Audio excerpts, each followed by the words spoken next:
मैं डॉक्टर प्रदीप कुमार पांडे, सहायक प्राध्यापक दर्शन विभाग, RVGR कॉलेज, महाराज।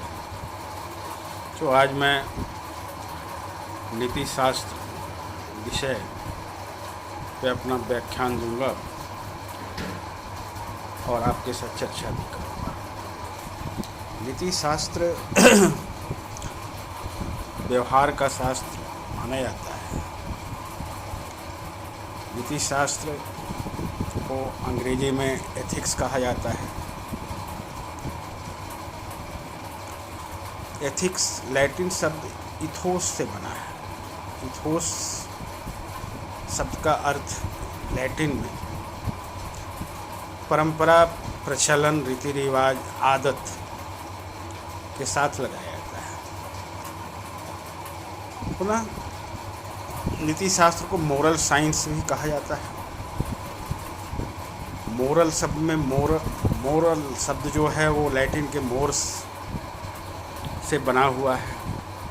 इसका भी अर्थ वही, यानी रीति रिवाज और आदत से लगाया जाता है। इसका मतलब ये हुआ कि नीति शास्त्र मनुष्य के आदत, रीति रिवाज, प्रचलन, व्यवहार, आचरण, चरित्र इत्यादि से संबंधित विषय है। इसलिए मैंने शुरू में कहा कि नीति शास्त्र मनुष्य के व्यवहार से जुड़ा हुआ विज्ञान है। व्यवहार की अच्छाई, बुराई, नैतिक, अनैतिक, सत्य, असद, सदसद विचार का इस नीति शास्त्र में हम परिचय और ये नेचर, ये एथिक्स की प्रकृति माना जाता है कि नीति शास्त्र मनुष्य के व्यवहार के नियामक विज्ञान या दर्शन के रूप में दर्जा प्राप्त है। नीति शास्त्र में हम उन नियामक, उन आदर्शों, उन सद्व्यवहारों, एक नियामक निर्धारण, व्यवहार का आदर्श क्या होना चाहिए, व्यवहार में कौन सा उद्देश्य हो कि हम उसको सत्य या असद, नैतिक या अनैतिक, अच्छा या बुरा कहते हैं। इन तमाम व्यवहार से जुड़ा ही मनुष्य का चरित्र होता है। चरित्र जैसा हो, आचरण उसी के अनुरूप प्रतिफलित होता है हमारे व्यवहार में। इस तरह हम ये भी कह सकते हैं कि नीति शास्त्र में मनुष्य के चरित्र का अध्ययन किया जाता है। उसको अच्छा, बुरा, लोक कल्याणकारी या मंगलकारी, इन सब चीज़ों में बांटा जाता है।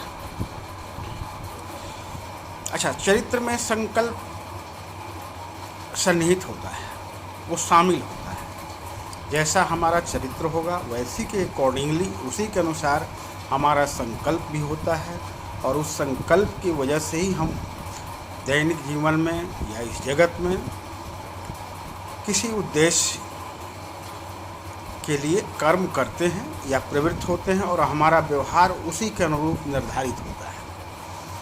तो नीति शास्त्र में इन्हीं सब चीज़ों को, आचरण, चरित्र, व्यवहार, कर्म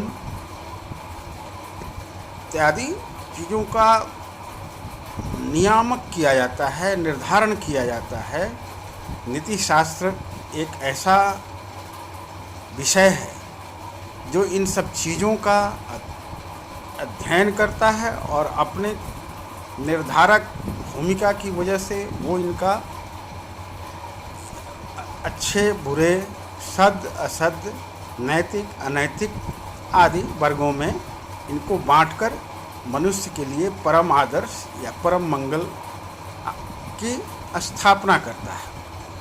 तो इस तरह से नीति शास्त्र एक नियामक के रूप में काम करता है, नियामक प्राधिकार के रूप में काम करता है मनुष्य और इस जगत में।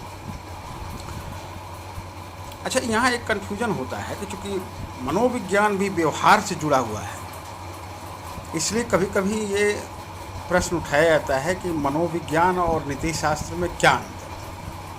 तो मनोविज्ञान में ये है कि व्यवहार या कर्म या आचरण का जो होता है वो कारण खोजा जाता है, और उस व्यवहार को करने में कौन से तत्व, किस तरह के संवेग, किस तरह की भावनाएं काम करती हैं, उस पर उनका ज़्यादा जोर होता है, विश्लेषण पे। लेकिन नीति शास्त्र में उस व्यवहार की उत्पत्ति क्यों हुई, कैसे हुई, इस पे ध्यान न दे करके उस किए गए व्यवहार को आदर्श सिद्धांत या आदर्शों के कसौटी पे कसा जाता है, और उसका निर्धारण अच्छे बुरे, नैतिक अनैतिक कर्म के रूप में की जाती है। तो ये बेसिक आधारभूत भेद है मनोविज्ञान और नीति शास्त्र। सत शुभ अशुभ का क्या पैमाना क्या है, ये नीति शास्त्र में अध्ययन होता है, और नीति शास्त्र हमें ये बताता है कि कौन से कर्म शुभ हैं, कौन से कर्म अशुभ हैं, कौन से कर्म उचित हैं, कौन से कर्म अनुचित हैं। हर व्यवहार के पीछे कोई ना कोई उद्देश्य होता है। उस उद्देश्य के आधार पे कि व्यक्ति का उद्देश्य क्या रहा है, हालांकि कुछ लोग कर्म या व्यवहार को ही कसौटी पे कसते हैं, कहीं कहीं जो है उसके प्रयोजन को ध्यान में रख के, उसके उद्देश्य को ध्यान में रख के नीति शास्त्र में इसका विश्लेषण किया गया है कि कौन सा कर्म शुभ होगा, कौन सा कर्म अशुभ होगा, कौन सा कर्म उचित होगा, कौन सा कर्म अनुचित होगा। तो इस तरह हम देखते हैं कि नीति शास्त्र की प्रकृति जो है एक नियामक विषय के रूप में या आदर्श विज्ञान के रूप में मानी जा गई है। नीति शास्त्र में किसी आदर्श की प्राप्ति के दृष्टिकोण से संपूर्ण मानवीय अनुभव की विवेचना करता है। ये किसी खास अनुभव, किसी वो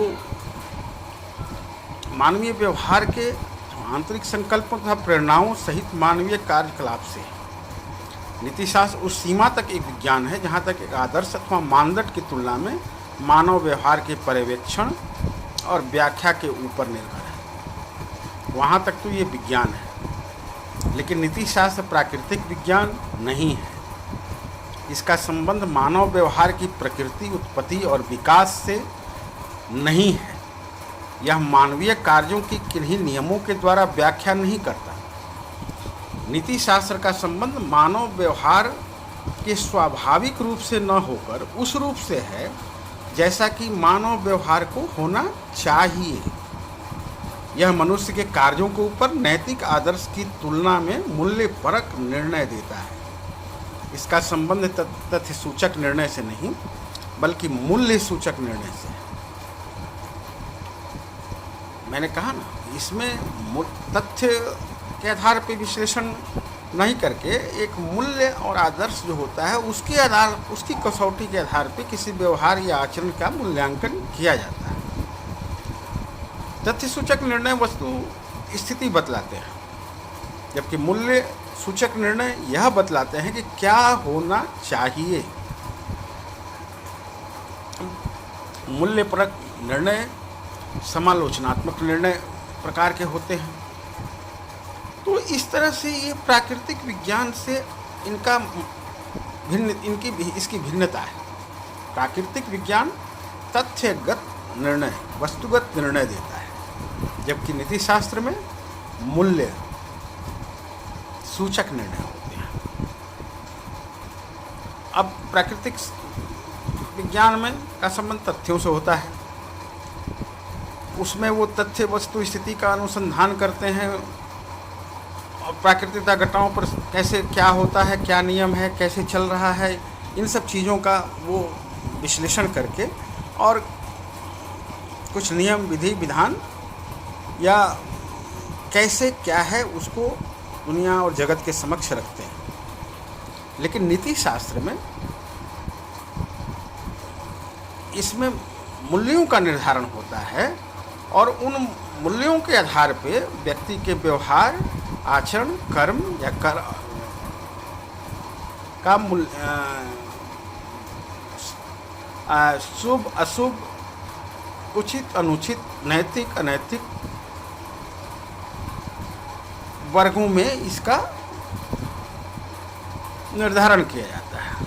मतलब व्यवहार के ऊपर एक आदर्श की तुलना में उस व्यवहार का क्या महत्व है, उस व्यवहार को किस कोटि में रखा जाए, ये नीति शास्त्र का विषय होता है। मानव जीवन के 3 आदर्श हैं जो माना जाता है: सत्यम, शिवम, सुंदरम।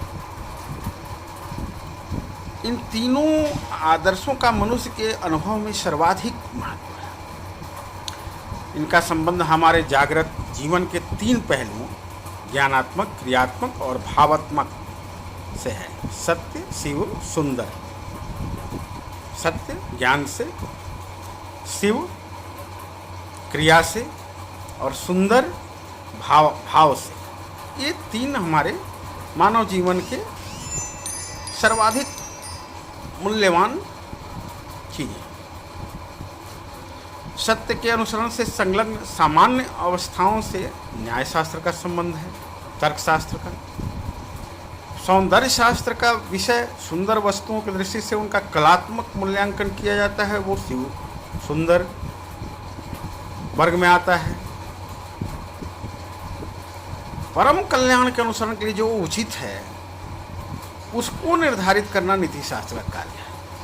इस तरह नीति शास्त्र, कला, प्राकृतिक विज्ञान, तर्कशास्त्र इन सबसे भिन्न एक विषय है।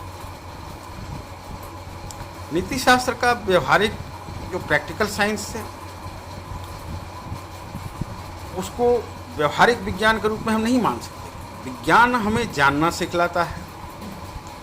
अब व्यवहारिक विज्ञान हमें यह सिखाता है कि हम किसी कार्य को करना किस प्रकार जानें या किसी विशिष्ट लक्ष्य की प्राप्ति कैसे करें। इसकी स्थिति विज्ञान और कला की मध्यवर्ती है। व्यवहारिक विज्ञान का संबंध उन साधनों से है जो किसी निश्चित लक्ष्य अथवा फल की प्राप्ति के लिए आवश्यक है। चिकित्सा विज्ञान व्यवहारिक विज्ञान है क्योंकि उसका उद्देश्य स्वास्थ्य के आदर्श का निर्धारण नहीं वरन उन उपायों की ओर संकेत करना है जिसके अवलंबन से उत्तम स्वास्थ्य प्राप्त हो सके। किंतु कर्तव्य शास्त्र को नीति व्यवहारिक विज्ञान नहीं कहा जा सकता। यह नैतिक आदर्श का निर्धारण मात्र करता है, उसकी प्राप्ति के लिए नियमों अथवा साधनों को निश्चित नहीं करता। यह हमें नैतिक जीवन व्यतीत करने के उपाय नहीं सिखाता। नियामक विज्ञान का कार्य आदर्श की परिभाषा देना है, आदर्श सिद्धि के नियमों का वर्णन करना नहीं है।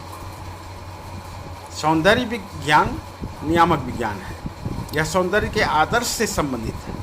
किंतु सुंदर वस्तु की रचना कैसे की जाए यह सौंदर्य के आदर्श, यह प्रश्न इसके कार्य का कोई अंग नहीं। अतः नीति शास्त्र नियामक विज्ञान होने के नाते शुभ अथवा सत्कर्म के आदर्श का विवेचन करता है और उसकी प्राप्ति के साधनों से इसका कोई सीधा संपर्क नहीं है। मतलब ये साधन बताने वाला विज्ञान नहीं है, ये मनुष्य के कर्म व्यवहार जो किए गए हैं उसका कुछ निश्चित मानकों आदर्शों के आधार पर उनका मूल्यांकन भर करना है। इस बातों से सब हम ये स्पष्ट हुआ कि नीति शास्त्र प्राकृतिक विज्ञान नहीं है, व्यवहारिक विज्ञान नहीं है, कला नहीं है। दर्शन का एक अंग जरूर है लेकिन दर्शन थोड़ा इससे व्यापक है। दर्शन के ज़्यादा निकट माना जाता है। नीति शास्त्र कला नहीं है, ये भी मैंने बताया आपको कि कला में जो है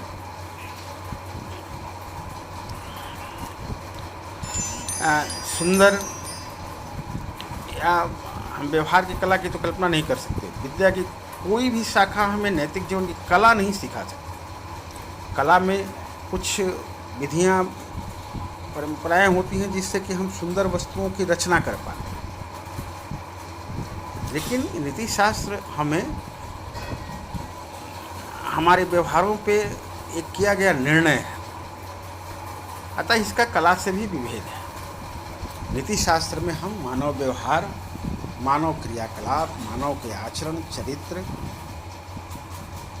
को एक कसौटी पे कसते हैं और उस पर एक निर्णय देते हैं कि ये व्यवहार उचित है, अनुचित है, शुभ है, अशुभ है। तो इन सब चीज़ों पे जो एक नियामक भूमिका के रूप में कार्य करने वाला जो ज्ञान विषय है वो नीति शास्त्र है। तो ये नीति शास्त्र की प्रकृति की मोटा मोटी अवधारणा है जो मैंने आज इस वर्ग में आपको बताया। आगे हम नीति शास्त्र का अन्य विश्लेषण विवेचना भी हम करेंगे। आज के लिए इतना ही। धन्यवाद।